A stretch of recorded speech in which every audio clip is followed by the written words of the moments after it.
दो भाई। प्रातःकाल सूर्य की सुहावनी सुनहरी धूप में कलावती दोनों बेटों को जांघों पर बैठा दूध और रोटी खिलाती। केदार बड़ा था, माधव छोटा। दोनों मुंह में कौर लिए कई पग उछल कूद कर फिर जांघों पर आ बैठते और अपनी तोतली बोली में इस प्रार्थना की रट लगाते थे, जिसमें एक पुराने सहृदय कवि ने किसी जाड़े के सताए हुए बालक के हृदयोद्गार को प्रकट किया है। देव देव घाम करो, तुम्हारे बालक को लगता जाड़। माँ उन्हें चुमकार कर बुलाती और बड़े बड़े कौर खिलाती। उसके हृदय में प्रेम की उमंग थी और नेत्रों में गर्व की झलक। दोनों भाई बड़े हुए, साथ साथ गले बाहें डाले खेलते थे। केदार की बुद्धि चुस्त थी, माधव का शरीर। दोनों में इतना स्नेह था कि साथ साथ पाठशाला जाते, साथ साथ खाते थे और साथ ही साथ रहते थे। दोनों भाइयों का ब्याह हुआ। केदार की वधू चंपा अमित भाषणी और चंचला थी। माधव की वधू श्यामला सांवली सलोनी रूप राशि की खान थी। बड़ी ही मृदु भाषणी, बड़ी ही सुशीला और शांत स्वभावा थी। केदार चंपा पर मोहे और माधव श्यामा पर रीझे, परंतु कलावती का मन किसी से न मिला। वह दोनों से प्रसन्न और दोनों से अप्रसन्न थी।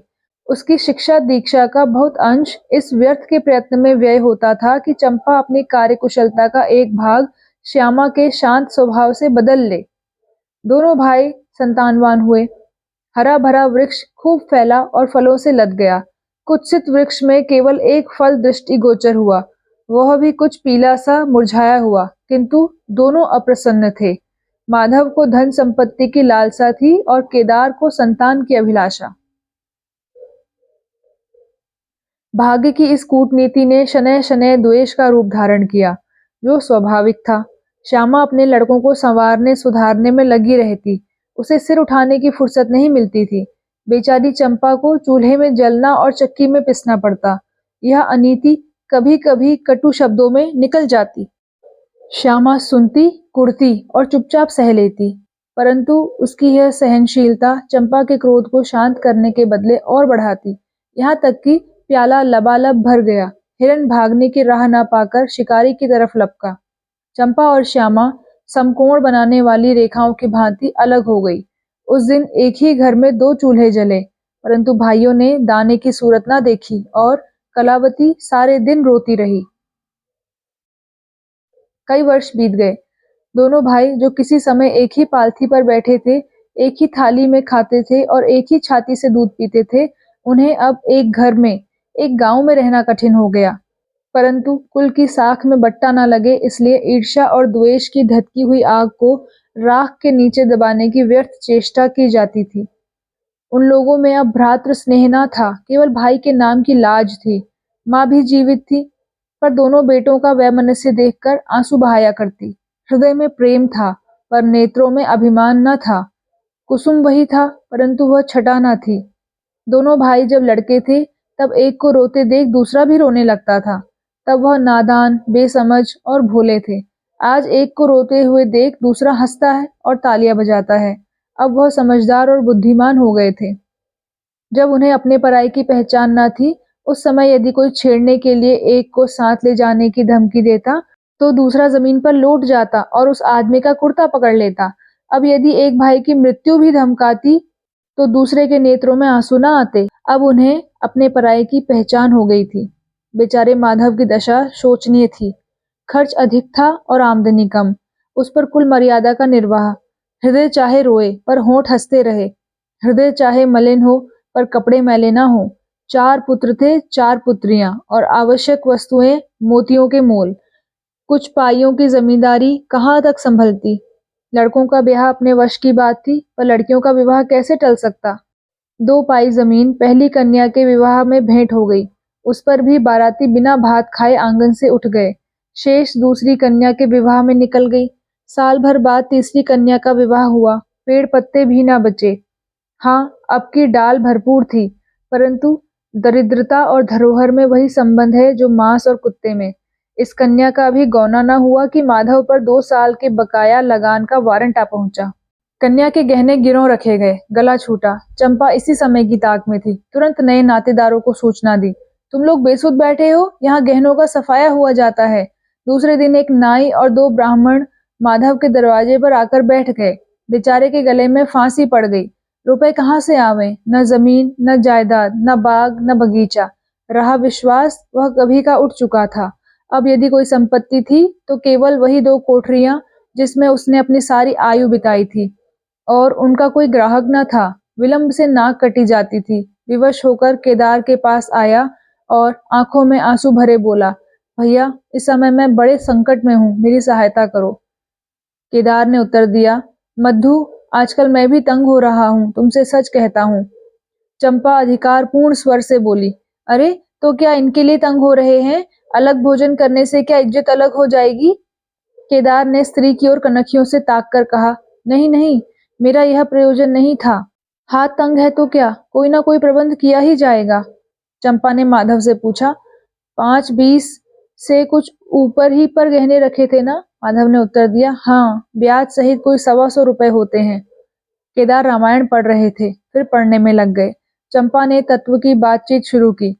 रुपया बहुत है, हमारे पास होता तो कोई बात ना थी, परंतु हमें भी दूसरे से दिलाना पड़ेगा, और महाजन कुछ लिखाए पढ़ाए बगैर रुपए नहीं देता। माधव ने सोचा, यदि मेरे पास कुछ लिखाने पढ़ाने को होता तो क्या और महाजन मर गए थे? तुम्हारे दरवाजे आता क्यों? बोला, लिखने पढ़ने को मेरे पास है ही क्या? जो कुछ जगह जायदाद है वह यही घर है। केदार और चंपा ने एक दूसरे को मर्मभेदी नयनों से देखा और मन ही मन कहा, क्या आज सचमुच जीवन की प्यारी अभिलाषाएं पूरी होंगी? परंतु हृदय की यह उमंग मुंह तक आते आते गंभीर रूप धारण कर गई। चंपा बड़ी गंभीरता से बोली, घर पर तो कोई महाजन कदाचित ही रुपया दे। शहर हो तो कुछ किराया ही आवे, पर गवई में तो कोई सेंत में रहने वाला भी नहीं, फिर साझे की चीज ठहरी। केदार डरे कि कहीं चंपा की कठोरता से खेल बिगड़ ना जाए। बोले, एक महाजन से मेरी जान पहचान है, वह कदाचित कहने सुनने में आ जाए। चंपा ने गर्दन हिलाकर इस युक्ति की सराहना की और बोली, पर 2-4-20 से अधिक मिलना कठिन है। केदार ने जान पर खेल कर कहा, अरे, बहुत दबाने पर 4-20 हो जाएंगे, और क्या। अब की चंपा ने तीव्र दृष्टि से केदार को देखा और अनमनी सी होकर बोली, महाजन ऐसे अंधे नहीं होते। माधव अपने भाई भावज के इस गुप्त रहस्य को कुछ कुछ समझता था। वह चकित था कि उन्हें इतनी बुद्धि कहाँ से मिल गई। बोला, और रुपए कहाँ से आएंगे? चंपा चिढ़कर बोली, और रुपयों के लिए और फिक्र करो। 125 रुपए इन 2 कोठरियों के इस जन्म में कोई न देगा। 4-20 चाहो तो एक महाजन से दिला दूं, लिखा पढ़ी कर लो। माधव इन रहस्यमय बातों से सशंक हो गया। उसे भय हुआ कि ये लोग मेरे साथ कोई गहरी चाल चल रहे हैं। दृढ़ता के साथ अड़कर बोला, और कौन सी फिक्र करूं? गहने होते तो कहता लाओ रख दूं, यहाँ तो कच्चा सूत भी नहीं है। जब बदनाम हुए तो क्या 10 के लिए क्या 50 के लिए, दोनों एक ही बात है।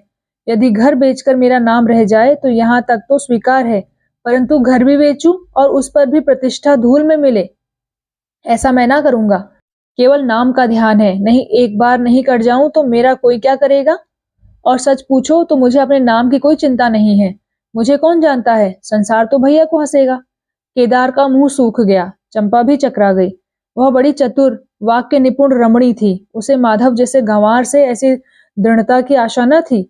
उसकी ओर आदर से देखकर बोली, लालू, कभी कभी तुम भी लड़कों की सी बातें करते हो।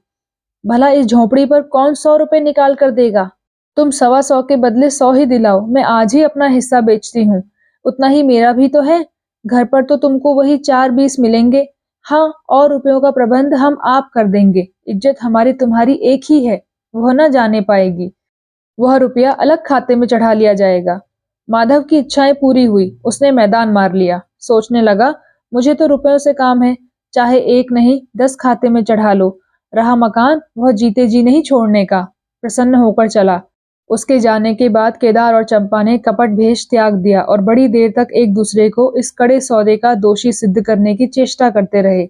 अंत में मन को इस तरह संतोष दिया कि भोजन बहुत मधुर नहीं, किंतु भर कठौत तो है।